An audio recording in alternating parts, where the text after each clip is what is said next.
अस्सलामुअलैकुम।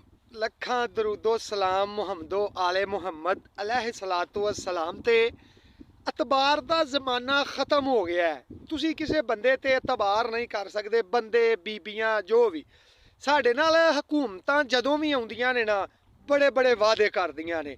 ए हुण भी साढ़े वजीरे आला जिहड़ी आई है उन्होंने आख्या है कि मैं माड़ियां बंदियां नूं 60-60 हज़ार रुपये तक देआं दी। स्टूडेंटां दा भी ख्याल करांगे, उन्हां नूं भी 25-25 हज़ार रुपया महीने दा उन्हां दा लावांगे।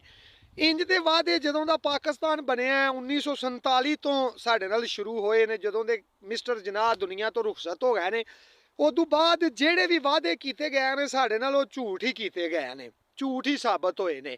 पता नहीं इन्हां कोलों पहुंचिया नहीं जांदा या इन्हां नूं करन कोई नहीं देंदा या विचों ही कोई सारे लै जांदा वे। इस गल दी नहीं समझ लगदी पई। साढ़े नाल हुक्मराना ते करना है जो भी करना है, साडी आवाम साढ़े नाल दसो तुसी बड़ी ज्यादती करदे।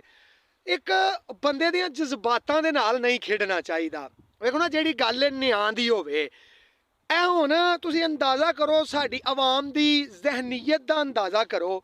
किसी वाशरूम विच वड़ जाओ ना, लारी अड्डे या पेट्रोल पंप ते या इधर उधर, वो वाशरूमां दे विच नंबर लिखे होणगे लड़कियां दे, कुड़ियां दे नंबर लिखे होणगे। बसां ते बह जाओ, बसां दियां सीटां दे मगर कुड़ियां दे नंबर लिखे होणगे। यार कुछ बंदे नूं गैरत होनी चाहिदी है, कोई थोड़ी जी हया होनी चाहिदी है, शर्म इंसान च होनी चाहिदी है। इन्नी कू लो ओ जिन्ने नंबर लिखे हुंदे ने, मैं अज तक जदों मिलाया बंद ही मिले। आपके मिलाए हुए नंबर से इस वक्त रास्ता मुमकिन नहीं। बराए